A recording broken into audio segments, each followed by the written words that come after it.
एक आध बार तो मैंने प्रयास किया कि मैं यहां से बच जाऊं महाराज जी। मुझे लगा कहीं जहां दूसरी जगह ठीक ठाक सामान हो वहां जाऊं।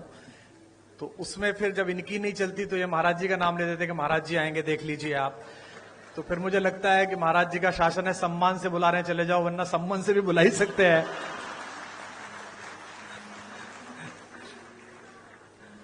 हमारे मुख्यमंत्री जी पे इतनी चर्चा होती है, मैं पूरे भारत में जाता हूं, इतनी चर्चा होती है। लोग कहते हैं कि वे तो संत हैं, वे तो पीठाधीश्वर हैं और शासन, और हमारे यहाँ जो घटनाएं होती रहती हैं, अपराध मुक्त जो प्रदेश हुआ। तो मैंने लोगों से कहा कि देखो, संतों का काम ही होता है। दो प्रकार के संत हैं। एक संत वो हैं जिनसे सज्जन व्यक्ति मिलता है और मिलते ही मोक्ष को प्राप्त करता है। एक हमारे महाराज जी हैं, दुष्ट व्यक्ति दिखता है, मिलता है और फिर मोक्ष को प्राप्त करता है। दोनों प्रकार से साधन संपन्न है।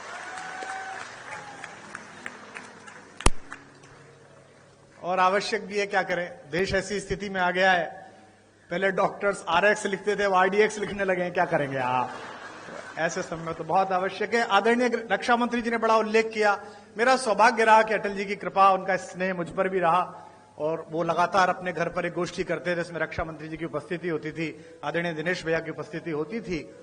तो पार्टी के सभी लोग बैठे हुए हैं आज यहाँ पर, बहुधा पार्टी के ही लोग हैं।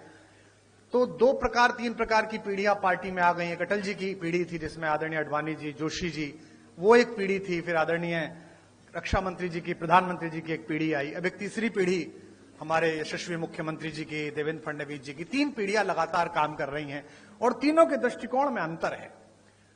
अटल जी कहते थे कि आपके घर पर कोई कूड़ा फेंके तो आप स्वयं साफ कर दो।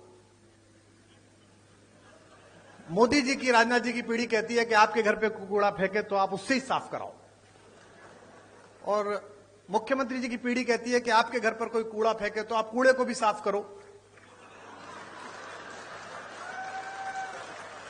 आप में से कुछ कम लोग समझे, इसके लिए मैं आपका आभारी हूं। समय की मर्यादा है, सीमा है। मैं केवल एक कविता सुनाऊंगा, क्योंकि आदरणीय मुख्यमंत्री जी को जाना है और वे बहुत व्यस्तता उनके बीच है, समय है। अटल जी जैसे लोग किसी देश में शताब्दी में एक होते हैं। जैसा राजनाथ जी ने कहा, आदरणीय रक्षा मंत्री जी ने, कि पद बड़ा हो जाना महत्वपूर्ण नहीं है, कद बड़ा हो जाना महत्वपूर्ण है। और मैंने स्वयं देखा, हम लोग BA की पहली साल में पढ़ते थे। हमारे यहाँ के एक यशस्वी पत्रकार थे शिव कुमार गोयल जी, आदरणीय राजनाथ जी उनसे परिचित थे। अटल जी उनके साथ वंदे मातरम में संपादक थे, वे सह संपादक रहे थे। हमने एक कवि सम्मेलन कराया, एक कार्यक्रम कराया, सृजन महोत्सव, और हमने उनसे कहा कि अटल जी को बुलवा दीजिए। अटल जी उस समय विपक्ष में थे, उस बार चुनाव नहीं जीत पाए थे। तो हमने बुलाने के लिए गए और वो आ गए। और हम उस कार्यक्रम को संपन्न करने के लिए कहीं से धन जुटा रहे थे। तो नगर के एक उद्योगपति जो साड़ी का काम करते थे, उस जमाने में हम उनसे 501 रुपया लेके आए। तो जो 501 जिसने दिया था, उसने कहा कि मैं भाषण दूंगा। ये बड़ा संकट का काम था, लेकिन अब वो 501 दे रहा था तो भाषण दिलाना था। तो वो अटल जी का प्रशंसक था। वो खड़ा हुआ और उसने कहा, मैंने कहा तुम ज्यादा मत बोलना अंकल जी, थोड़ी देर बोलना। बोले बस मैं 2 लाइन पढ़ूंगा। और उसने खड़े होकर कहा कि आज अटल जी आए हैं, बस मैं ये 2 पंक्ति पढ़ना चाहता हूं कि शहीदों की चिताओं पर लगेंगे हर बरस मेले। वो अटल जी के लिए कह रहा। अटल जी बहुत ठहाका मार के हंसे, लेकिन उस आदमी के संकोच को जो पूरा मंच से घूर रहा था, उसने ठहाके से दूर किया। और जब भी मैं उनसे मिलने के लिए जाता था, दर्शन के लिए मिलने जाता था, प्रणाम करते थे, उन्हें बाप जी कहते थे, तो वो अक्सर पूछते थे, अरे भाई उनके क्या हाल है जिन्होंने मुझे जीवित शहीद बनाया था, वे कैसे हैं। तो वह बड़ा कद होना कि आप किसी बात का बुरा ना मानो, आप सदाशयता से लो। लखनऊ वालों, आपका सौभाग्य है, आपके संसदीय क्षेत्र का सौभाग्य है कि यहां से अटल बिहारी वाजपेयी जैसे कीर्ति पुरुष ने संसद में शोभा बढ़ाई।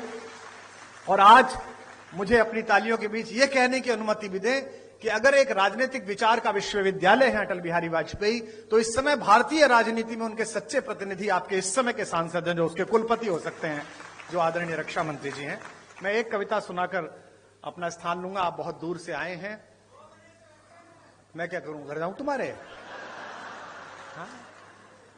मतलब हद हो गई, ऐसा ही बुलाने वाला ऐसे ही आने वाले। इतने बड़े बड़े भाषण सुनता हूं। आज बजट का भाषण में सुनना था मुख्यमंत्री जी का, बजट में ये हुआ, बजट में ये हुआ। मैं पूरा भाषण इस चक्कर में ही सुन गया कि इस बार बजट में हमने ब्रजेश पाठक को पैसे दिए कि कुमार विश्वास को दिया करो। लाइनें नहीं आई वो वाली, बाकी सब आई, एक लाइन नहीं आई। उसके बाद मैंने बंद कर दिया। मैंने कहा अब खत्म है, अब चलो, अब जब मिलना ही नहीं है। 32-33 साल हो गए इसी क्रम को चलते हुए, छात्र राजनीति से लेकर आज तक ना मुझे मिला ना उसने दिया। तो अब जितना मिल रहा है बेटा, ये लाल लभाव में मिल रहा है जो भी मिल रहा है।